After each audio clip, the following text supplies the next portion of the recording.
नमस्कार। जूही स्टोरी में आप सभी का स्वागत है। आज हम सुनेंगे मुंशी प्रेमचंद जी की लिखी हुई कहानी एक्ट्रेस। मेरे द्वारा बोली हुई कहानी आप सभी को पसंद आए तो वीडियो को लाइक, शेयर और चैनल को सब्सक्राइब ज़रूर कीजिएगा। तो चलिए कहानी की शुरुआत करती हूँ। रंगमंच का एक पर्दा गिरा। तारा देवी ने शकुंतला का पाठ खेलकर दर्शकों को मुग्ध कर दिया था। जिस वक्त वह शकुंतला के रूप में राजा दुष्यंत के साथ सम्मुख खड़ी ग्लानि, वेदना और तिरस्कार से उत्तेजित भावों को आग्नेय शब्दों में प्रकट कर रही थी, दर्शक वृंद शिष्टता के नियमों की उपेक्षा करके मंच की ओर उन्मत्तों की भांति दौड़ पड़े थे और तारा देवी का यशोगान करने लगे थे। कितने ही तो स्टेज पर खड़े चढ़ गए थे और तारा देवी के चरणों पर गिर पड़े। सारा स्टेज फूलों से पट गया था। आभूषणों की वर्षा होने लगी। यदि उसी क्षण मेनका का विमान नीचे आकर उसे उड़ा न ले जाता तो कदाचित उस धक्कम धक्के में 10-5 आदमियों की जान पर बन जाती। मैनेजर ने तुरंत आकर दर्शकों को गुण ग्राहकता का धन्यवाद दिया और वादा किया कि दूसरे दिन फिर वही तमाशा होगा। अब लोगों का मोहान्माद शांत हुआ, मगर एक युवक उस वक्त भी मंच पर खड़ा रहा। लंबे कद का था, तेजस्वी मुद्रा, कुंदन का सा, देवताओं का सा रूप स्वरूप, गठी हुई देह, मुख से एक ज्योति सी प्रफुल्लित हो रही थी। कोई राजकुमार मालूम होता था। जब सारे दर्शकगण बाहर निकल गए, उसने मैनेजर से पूछा, क्या तारा देवी से एक क्षण के लिए मिल सकता हूँ?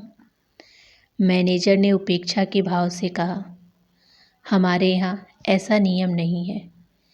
युवक ने फिर पूछा, क्या आप मेरी कोई पत्र उसके पास भेज सकते हैं? मैनेजर ने उसी उपेक्षा के भाव से कहा, जी नहीं, क्षमा कीजिएगा, यह हमारे नियमों के विरुद्ध है। युवक ने एक और कुछ न कहा, निराश होकर स्टेज के नीचे उतर पड़ा और बाहर जाना ही चाहता था कि मैनेजर ने पूछा, जरा ठहरिए, आपका कार्ड। युवक ने जेब से कागज का एक टुकड़ा निकाला और कुछ लिखकर दे दिया। मैनेजर ने पुर्जे को उड़ती हुई निगाह से देखा। कुंवर निर्मलकांत चौधरी, OBI। मैनेजर की कठोर मुद्रा कोमल हो गई।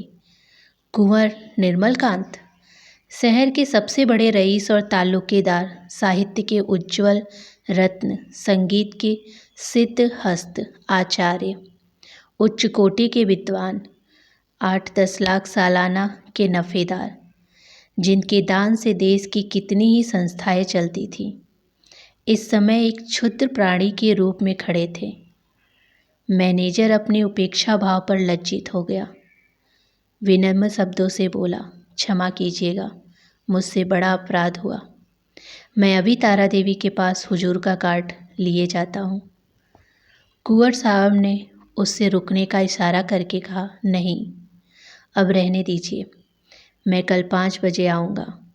इस वक्त तारा देवी को कष्ट होगा, यह उनके विश्राम का समय है। मैनेजर, मुझे विश्वास है कि वह आपकी खातिर इतना कष्ट सहर्ष सह लेंगी। मैं 1 मिनट में आता हूँ। किंतु कुंवर साहब अपना परिचय देने के बाद अपनी आतुरता पर संयम का पर्दा डालने के लिए विवश थे। मैनेजर को सज्जनता का धन्यवाद दिया और कल आने का वादा करके चले गए। तारा एक साफ सुथरे और सजे हुए कमरे में मेज के सामने किसी विचार में मग्न बैठी हुई थी। रात का वह दृश्य उसकी आंखों के सामने नाच रहा था। ऐसे दिन जीवन में बार बार आते हैं। कितने मनुष्य उसके दर्शनों के लिए विकल हो रहे हैं, बस एक दूसरे पर फाट पड़ते थे। कितनों को उनके पैरों से ठुकरा दिया गया था। हाँ, ठुकरा दिया गया था, मगर वह समूह में केवल एक दिव्य मूर्ति अविचलित रूप से खड़ी थी। उसकी आंखों में कितना गंभीर अनुराग था, कितना दृढ़ संकल्प था। ऐसा जान पड़ता था मानो दोनों नेत्र उसके हृदय में चुभे जा रहे हों। आज भी उस पुरुष के दर्शन होंगे या नहीं, कौन जानता है। लेकिन यदि आज उनके दर्शन हुए तो तारा उनसे एक बार बातचीत किए बिना न जाने देगी। यह सोचते हुए उसने आईने की ओर देखा। कमल के फूल सा खिला था। कौन कह सकता था कि वह नव विकसित पुष्प 33 बसंतों की बहार देख चुका है। वह क्रांति, वह कोमलता, वह चपलता, वह माधुर्य की नव यौवना को लज्जित कर सकता था। तारा एक बार फिर हृदय में प्रेम दीपक जला बैठी। आज से 20 साल पहले एक बार उसको प्रेम का कटु अनुभव हुआ था। तब से वह एक प्रकार का वैधव्य जीवन व्यतीत कर रही। कितने प्रेमियों ने अपना हृदय उसको भेंट करना चाहा था, पर उसने किसी की ओर आँख उठाकर भी न देखा था। उसे उनके प्रेम में कपट की गंध आती थी, मगर आज उसका संयम उसके हाथ से निकल गया। एक बार फिर आज उसे हृदय में उसकी मधुर वेदना का अनुभव हुआ, जो 20 साल पहले हुआ था। एक पुरुष का सौम्य स्वरूप उसकी आंखों में बस गया, हृदय पट पर खिंच गया। उसे वह किसी तरह भूल न सकती थी। उसी पुरुष को उसने मोटर पर जाते देखा होता तो कदाचित उधर ध्यान भी न रखती, पर उसे अपने सम्मुख प्रेम का उपहार हाथ में लिए देखकर वह स्थिर न रह सकी। सहसा दाई ने आकर कहा, बाई जी, रात की सब चीज़ें रखी हुई है, कहिए तो लाऊं? तारा ने कहा, नहीं, मेरे पास चीज़ें लाने की ज़रूरत नहीं, मगर ठहरो, क्या क्या चीज़ें हैं? एक ढेर का ढेर तो लगा है बाई जी, कहाँ तक गिनवाऊं? अब असरफियाँ हैं, ब्रुजेल, बाल के पिन, बटन, लॉकेट, अंगूठियाँ, सभी तो हैं। एक छोटे से डिब्बे में एक सुंदर सा हार है। मैंने आज तक वैसा हार नहीं देखा।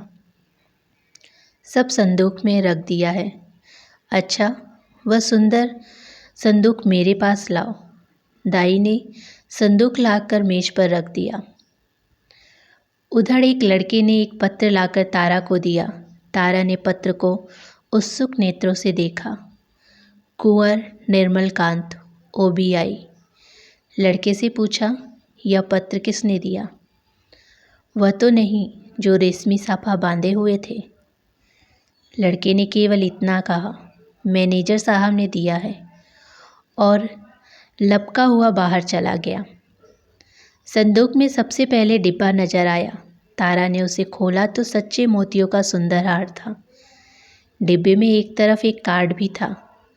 तारा ने लपक कर उसे निकाल लिया और पढ़ा, कुंवर निर्मलकांत। कार्ड उसके हाथ से छूटकर गिर पड़ा। वह झपक कर कुर्सी से उठी और बड़े वेग से कई कमरों और बरामदों को पार करती मैनेजर के सामने आकर खड़ी हो गई। मैनेजर खड़े होकर उसका स्वागत किया और बोला, मैं रात की सफलता का आपको बधाई देता हूँ। तारा ने खड़े खड़े पूछा, कुंवर निर्मलकांत क्या बाहर हैं? लड़का पत्र देखकर भाग गया। मैं उससे कुछ पूछ न सकी। कुंवर साहब का रुक्का तो रात ही तुम्हारे चले आने के बाद मिला था, तो आपने उसी वक्त मेरे पास क्यों न भेज दिया? मैनेजर ने दबी जबान से कहा, मैंने समझा तुम आराम कर रही होगी, कष्ट देना उचित न समझा। और भाई साफ बात यह है कि मैं डर रहा था कहीं कुंवर साहब को तुमसे मिलाकर तुम्हें खो न बैठूं। अगर मैं औरत होता तो उसी वक्त उनके पीछे हो लेता। ऐसा देवस्वरूप पुरुष मैंने आज तक नहीं देखा। वही जो रेशमी साफा बांधे खड़े थे तुम्हारे सामने, तुमने भी तो देखा था। तारा ने मानो अर्धनिद्रा की दशा में कहा, हाँ देखा तो था। क्या यह फिर आएंगे? हाँ, आज 5 बजे शाम को। बड़े विद्वान आदमी हैं और इस शहर के सबसे बड़े रईस। आज मैं रिहर्सल में न आऊँगी। कुंवर साहब आ रहे होंगे। तारा आईने के सामने बैठी है और दाई उसका श्रृंगार कर रही है। श्रृंगार भी इस जमाने में एक विद्या है। पहले पारिपाटी के अनुसार ही श्रृंगार किया जाता था। कवियों, चित्रकारों और रसिकों ने श्रृंगार की मर्यादा सी बांध दी थी। आँखों के लिए काजल लाजमी था, हाथों के लिए मेहंदी, पाँव के लिए महावर, एक एक अंग एक एक आभूषण के लिए निर्दिष्ट था। आज वह पारिपाटी नहीं रही। आज प्रत्येक रमणी अपनी सुरुचि, सुबुद्धि और तुलनात्मक भाव से श्रृंगार करती है। उसका सौंदर्य किस उपाय से आकर्षकता की सीमा पर पहुंच सकता है, यही उसका आदर्श होता है। तारा इस कला में निपुण थी। वह 15 साल से इस कंपनी में थी और यह समस्त जीवन उसने पुरुषों के हृदय से खेलने में ही व्यतीत किया था। किस चितवन से, किस मुस्कान से, किस अंगड़ाई से, किस तरह केसों के बिखेर देने से दिलों का कत्लेआम हो जाता है। इस कला में कौन उससे बढ़कर हो सकता था। आज उसने चुन चुनकर आजमाए हुए तीर तरकस से निकाले और जब अपने अस्त्रों से सच कर वह दीवान खाने में आई तो जान पड़ा मानो संसार का सारा माधुर्य उसकी बलाएं ले रहा है। वो मेज के पास खड़ी होकर कुंवर साहब का कार्ड देख रही थी। उसके कान मोटर की आवाज़ की ओर लगे हुए थे। वह चाहती थी कि कुंवर साहब इसी वक्त आ जाए और उसे इसी अंदाज में खड़े देखे। इसी अंदाज से वह उसके अंग प्रत्यंगों की पूर्ण छवि देख सकते थे। उसने अपनी श्रृंगार कला से काल पर विजयी पा ली थी। कौन कह सकता था कि यह चंचल नव यौवन उस अवस्था को पहुंच चुकी है जब हृदय को शांति की इच्छा होती है।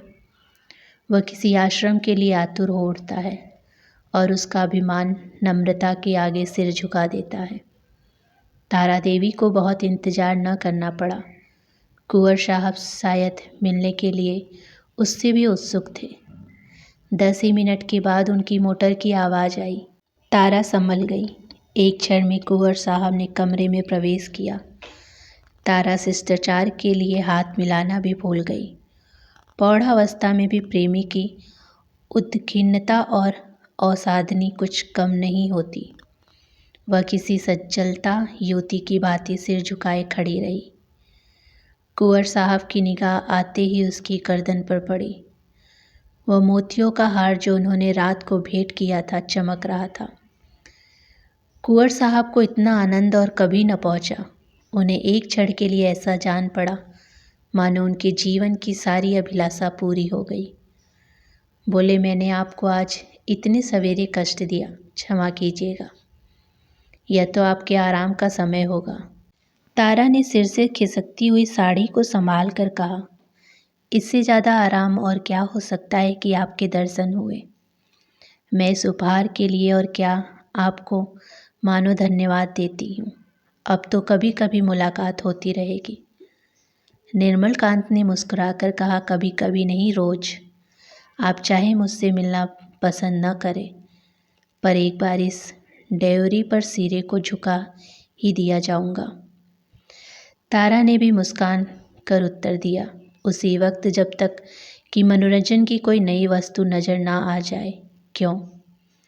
मेरे लिए मनोरंजन का विषय नहीं, जिंदगी और मौत का सवाल है। हाँ, तुम इसे विनोद समझ सकती हो, मगर कोई परवाह नहीं। तुम्हारे मनोरंजन के लिए मेरे प्राण भी निकल जाए तो मैं अपना जीवन सफल समझूंगा। दोनों तरफ से इसी प्रीति को निभाने के वादे हुए। फिर दोनों ने नाश्ता किया और कल भोज का न्योता देकर कुंवर साहब विदा हुए। 1 महीना गुजर गया। कुंवर साहब दिन में कई बार आते। उन्हें एक क्षण का वियोग भी असहाय था। कभी दोनों बजरे पर दरिया की सैर करते, कभी हरी हरी घास पर पार्कों में बैठ बातें करते, कभी गाना बजाना होता। नित्य नए प्रोग्राम बनते। सारे शहर में मशहूर था कि ताराबाई ने कुंवर साहब को फांस लिया और दोनों हाथों से संपत्ति लूट रही है। पर तारा के लिए कुंवर साहब का प्रेम ही एक ऐसी संपत्ति थी जिसके सामने दुनिया भर की दौलत देय थी। उन्हें अपने सामने देखकर उसे किसी वस्तु की इच्छा न होती थी। मगर 1 महीने तक इस प्रेम के बाजार में घूमने पर भी तारा को वो वस्तु न मिले जिसके लिए उसकी आत्मा लोल लुप्त हो रही थी। वह कुंवर साहब से प्रेम की, अपार और अतुल्य प्रेम की, सच्चे और निष्कपट प्रेम की बातें रोज सुनती थी, पर उसमें विवाह का शब्द न आने पाता था। मानो प्यासे को बाजार में पानी छोड़कर और सब कुछ मिलता हो। ऐसे प्यासे को पानी के सिवा और किस चीज़ की तृप्ति हो सकती है। प्यास बुझाने के बाद संभव है और चीज़ों की तरफ उसकी रुचि हो, पर प्यासे के लिए तो पानी सबसे अमूल्य पदार्थ है। वो जानती थी कि कुंवर साहब उसके इशारे पर प्राण तक दे देंगे, लेकिन विवाह की बात क्यों उनकी जुबान से नहीं मिलती। क्या इस विषय का कोई पत्र लिखकर अपना आशय कह देना संभव था? फिर क्या वो उसको केवल विनोद की वस्तु बनाकर रखना चाहते हैं? यह अपमान उससे न सहा जाएगा। कुंवर के एक इशारे पर वह आग में कूद सकती थी, पर यह अपमान उसके लिए असह्य था। किसी शौकीन रईस के साथ वह इससे कुछ दिन पहले शायद 1-2 महीने रह जाती और उसे नोच खसोट कर अपनी राह लेती, किंतु प्रेम का बदला प्रेम है। कुंवर साहब के साथ वह यह निर्जल जीवन न व्यतीत कर सकती थी। उधर कुंवर साहब के भाई बंद भी गालिब न थे। वे किसी भांति उन्हें ताराबाई के पंजे से छुड़ाना चाहते थे। कहीं कुंवर साहब का विवाह ठीक कर देना ही एक ऐसा उपाय था जिससे सफल होने की आशा थी, और यही उन लोगों ने किया। उन्हें यह भय तो न था कि कुंवर साहब इस एक्ट्रेस से विवाह करेंगे। हाँ, यह भय अवश्य था कि कहीं रियासत का कोई हिस्सा उसके नाम न कर दे या उसके आने वाले बच्चों को रियासत का मालिक न बना दे। कुंवर साहब पर चारों ओर से दबाव पड़ने लगा। यहाँ तक कि यूरोपियन अधिकारियों ने भी उन्हें विवाह कर लेने की सलाह दी।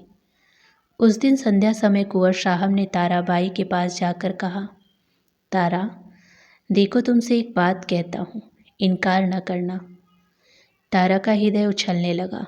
बोली, कहिए, क्या बात है? ऐसी कौन सी वस्तु है जिसे आपकी भेंट करके मैं अपने आप को धन्य समझूं? बात मुंह से निकलने की देर थी। तारा ने स्वीकार कर लिया और हर्षोन्माद की दशा में रोती हुई कुंवर साहब के पैरों पर गिर पड़ी। एक क्षण के बाद तारा ने कहा, मैं तो निराश हो चली थी। आपने बड़ी लंबी प्रतीक्षा ली। कुंवर साहब ने जवान दांतों तले दबाई, मानो कोई अनुचित बात सुन ली हो। यह बात नहीं है तारा। अगर मुझे विश्वास होता कि तुम मेरी याचना स्वीकार कर लोगी तो कदाचित पहले ही दिन मैंने भिक्षा के लिए हाथ फैलाया होता, पर मैं अपने को तुम्हारे योग्य नहीं पाता था। तुम सर्व गुणों की खान हो और मैं जो कुछ हूँ वह तुम जानती ही हो। मैंने निश्चय कर लिया था कि उम्र भर तुम्हारी उपासना करता रहूँगा। शायद कभी प्रसन्न होकर तुम मुझे बिना मांगे ही वरदान दे दो। बस यही मेरी अभिलाषा थी। मुझे अगर कोई गुण है तो यही है कि मैं तुमसे प्रेम करता हूँ। जब तुम साहित्य या संगीत या धर्म पर अपने विचार प्रकट करने लगती हो तो मैं दंग रह जाता हूँ और अपनी क्षुद्रता पर लज्जित हो जाता हूँ। तुम मेरे लिए सांसारिक नहीं, स्वर्गीय हो। मुझे आश्चर्य यही है कि इस समय मैं मारे खुशी के पागल क्यों नहीं हो जाता। कुंवर साहब देर तक अपने दिल की बातें कहते रहे। उनकी वाणी कभी इतनी प्रगल्भ न हुई थी। तारा सिर झुकाए सुनती थी, पर आनंद की जगह उसके मुख पर एक प्रकार का क्षोभ, लज्जा से भिना हुआ अंकित हो रहा था।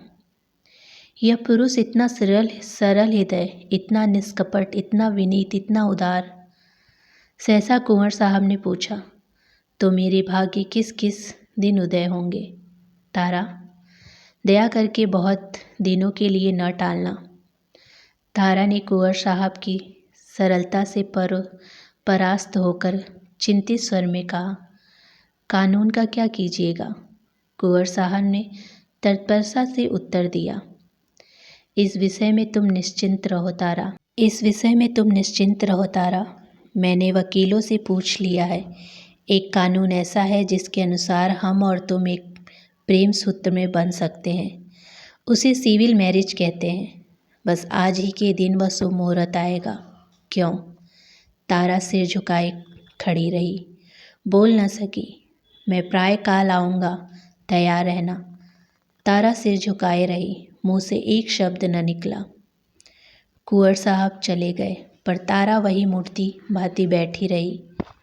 पुरुषों के हृदय में क्रीड़ा करने वाली चतुर नारी क्यों इतनी विमूढ़ हो गई है? विवाह का एक दिन और बाकी है। तारा को चारों ओर से बधाइयाँ मिल रही है। थिएटर के सभी स्त्री पुरुषों ने अपनी सामर्थ्य के अनुसार उसे अच्छे अच्छे उपहार दिए हैं। कुंवर साहब ने भी आभूषणों से सजा हुआ एक श्रृंगारदान भेंट किया है। उनकी 2-4 अंतरंग मित्रों ने भांति भांति के सौगात भेजे हैं, पर तारा के सुंदर मुख पर हर्ष की रेखा भी नहीं नजर आती है। वह क्षुब्ध और उदास है। उसके मन में 4 दिन से निरंतर यही प्रश्न उठ रहा है, क्या कुंवर साहब के साथ विश्वासघात करे? जिस प्रेम की देवता ने उसके लिए अपनी कुल मर्यादा को तिलांजलि दे दी, अपने बंधुजनों से नाता तोड़ दिया, जिसके हृदय हिमकर्ण के समान निष्कल है, पर्वत के समान विशाल, उसी से कपट करे? नहीं, वह इतनी नीच नहीं है कर सकती। अपने जीवन में उसने कितने ही युवकों से प्रेम का अभिनय किया था, कितने ही प्रेम के मतवालों को वह सब्ज बाग दिखा चुकी थी, पर कभी उसके मन में ऐसी दुविधा न हुई थी। कभी उसके हृदय ने उसका तिरस्कार न किया था। क्या इसका कारण इसके सिवा कुछ और था कि ऐसा अनुराग उसे और कहीं न मिला था? क्या वह कुंवर साहब का जीवन सुखी बना सकती है? हाँ, अवश्य। इस विषय में उसे लेश मात्र भी संदेह नहीं था। भक्ति के लिए ऐसी कौन सी वस्तु है जो असाध्य हो, पर क्या वह प्रकृति को धोखा दे सकती है?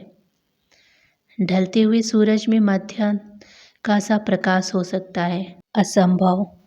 वह स्फूर्ति, वह चपलता, वह विनोद, वह सरल छवि, वह तल्लीनता, वह त्याग, वह आत्मविश्वास, वह कहाँ से लाएगी जिसके सम्मिश्रण को यौवन कहते हैं? नहीं, वह कितना ही चाहे पर कुंवर साहब के जीवन को सुखी बना सकती। बूढ़ा बैल कभी जवान बछड़ों के साथ नहीं चल सकता।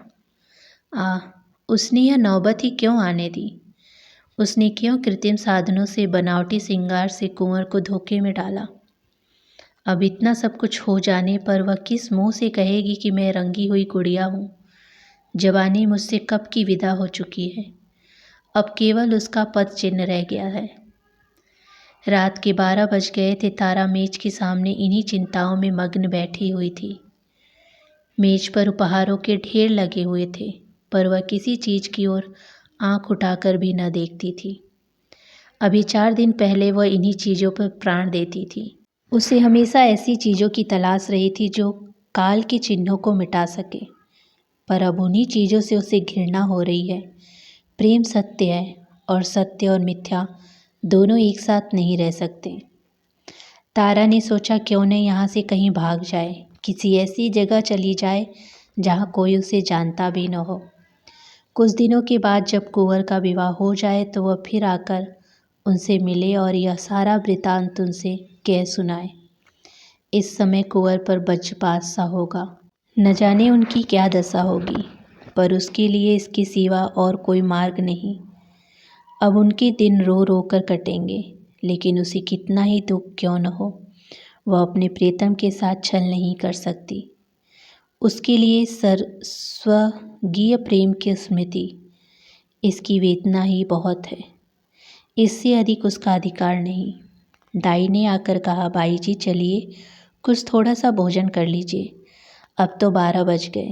तारा ने कहा, नहीं, जरा भी भूख नहीं, तुम जाकर खा लो। दाई, देखिए, मुझे भूल न जाइएगा, मैं भी आपके साथ चलूँगी। तारा, अच्छे अच्छे कपड़े बनवा रखे हैं ना? दाई, अरे बाई जी, मुझे अच्छे कपड़े लेकर क्या करना है, आप अपना कोई उतरा दे दीजिएगा। दाई चली गई। तारा ने घड़ी की ओर देखा। सचमुच 12 बज गए थे। केवल 6 घंटे और हैं। प्रातःकाल कुंवर साहब उसे विवाह मंदिर में ले जाने के लिए आ जाएंगे। भगवान, जिस पदार्थ से तुमने इतने दिनों तक उसे वंचित रखा, वह आज क्यों सामने लाए? यह भी तुम्हारी घृणा है। तारा ने एक सफ़ेद साड़ी पहन ली, सारे आभूषण उतार कर रख दिए। गर्म पानी मौजूद था। साबुन और पानी से मुंह धोया और आईने के सम्मुख जाकर खड़ी हो गई। कहाँ थी वह छवि, वह ज्योति जो आंखों को लुभा देती थी? रूप वही था, पर क्रांति कहाँ? अब भी वह यौवन सा स्वांग भर सकती है। तारा को अब वहाँ एक क्षण भी और रहना कठिन हो गया। मेज पर फैले हुए आभूषण और विलास की सामग्रियाँ मानो से काटने लगी। यह कृत्रिम जीवन असहाय हो उठा। बिजली के पंखों से सजा हुआ शीतल भवन उसे भट्टी के समान तपने लगा। उसने सोचा, कहाँ भाग कर जाऊँ? रेल से भागती हूँ तो भागने न पाऊँगी। सवेरे ही कुंवर साहब के आदमी छूटेंगे और चारों तरफ मेरी तलाश होने लगेगी। वह ऐसे रास्ते से जाएगी जिधर किसी का ख्याल भी न जाए। तारा का हृदय इस समय गर्व से छलकता पड़ता था। वह दुखी न थी कि निराश थी। फिर कुंवर साहब से मिलेगी, किंतु वह निस्वार्थ संयोग होगा। प्रेम के बनाए हुए कर्तव्य मार्ग पर चल रही है। फिर दुख क्यों हो रहा है? निराश क्यों हो? सहसा उसे ख्याल आया, ऐसा न हो कुंवर साहब उसे वहाँ न पाकर शेख विकलता की दशा में अनर्थ कर बैठे। इस कल्पना से उसके रोंगटे खड़े हो गए। एक क्षण के लिए उसका मन कातर हो उठा। फिर वह मेज पर जा बैठी और यह पत्र लिखने लगी। प्रियतम, मुझे क्षमा करना। मैं अपने को तुम्हारी दासी बनने के योग्य नहीं पाती। तुमने मुझे प्रेम का वह स्वरूप दिखा दिया जिसकी इस जीवन में मैं आशा न करती थी। मेरे लिए इतनी ही बहुत है। मैं जब जीऊँगी तुम्हारे प्रेम में मग्न रहूँगी। मुझे ऐसा जान पड़ रहा है कि प्रेम की स्मृति में प्रेम के भोग से कहीं अधिक माधुर्य और आनंद है। मैं फिर आऊँगी, फिर तुम्हारे दर्शन करूँगी, लेकिन उसी दशा में जब तुम विवाह कर लोगे। यही मेरे लौटने की शर्त है। मेरे प्राणों के प्राण, मुझसे नाराज न होना। ये आभूषण जो तुमने मेरे लिए भेजे थे, अपनी ओर से नववधू के लिए छोड़ जाती हूँ। केवल वह मोतियों का हार जो तुम्हारे प्रेम का पहला उपहार है, अपने साथ लिए जाती हूँ। तुमसे हाथ जोड़कर कहती हूँ, मेरी तलाश न करना। मैं तुम्हारी हूँ और सदा तुम्हारी रहूँगी। तुम्हारी तारा। यह पत्र लिखकर तारा ने मेज पर रख दिया। मोतियों का हार गले में डालकर और बाहर निकल आई। थिएटर हॉल से संगीत की ध्वनि आ रही थी। एक क्षण के लिए उसके पैर बंध गए। 15 वर्षों का पुराना संबंध आज टूट रहा था। सहसा उसने मैनेजर को आते देखा। उसका कलेजा धक से हो गया। वह बड़ी तेजी से लपक कर दीवार की आड़ में खड़ी हो गई। ज्यों ही मैनेजर निकल गया, वह हाथे से बाहर आई और कुछ दूर गलियों में चलने के बाद उसने गंगा का रास्ता पकड़ा। गंगा तट पर सन्नाटा छाया हुआ था। 10-5 साधु बैरागी धुनियों के सामने लेटे थे। 10-5 यात्री कंबल जमीन पर बिछाए सो रहे थे। गंगा किसी विशाल सर्व की भांति रेंगती चली जाती थी। एक छोटी सी नौका किनारे पर लगी हुई थी। मल्लाह नौका में बैठा हुआ था। तारा ने मल्लाह को पुकारा, ओ माझी, उस पार नाव ले चलोगे? माझी ने जवाब दिया, इतनी रात गए नाव न जाई। मगर दूनी मजदूरी की बात सुनकर उसे डांट उठाया और नाव को खोलता हुआ बोला, सरकार, उस पार कहाँ जावे? उस पार एक गांव में जाना है। मुद्दा इतनी रात गए कौन सवारी किसकी न मिली। कोई हर्ज नहीं, तुम मुझे उस पार पहुंचा दो। माझी ने नाव खोल दी। तारा उस पार जा बैठी और नौका मंद गति से चलने लगी, मानो जीवन स्वप्न साम्राज्य में विचर रहा हो। इसी समय एकादशी का चांद पृथ्वी से उस पार अपनी उज्ज्वल नौका खेता हुआ निकल और योम सागर को पार करने लगा। तो दोस्तों, ये थी मुंशी प्रेमचंद जी की लिखी हुई कहानी एक्ट्रेस। उम्मीद करती हूँ कि मेरे द्वारा बोली हुई कहानी आप सभी को पसंद आई हो। कहानी पसंद आए तो वीडियो को लाइक, शेयर और चैनल को सब्सक्राइब जरूर कीजिएगा। धन्यवाद।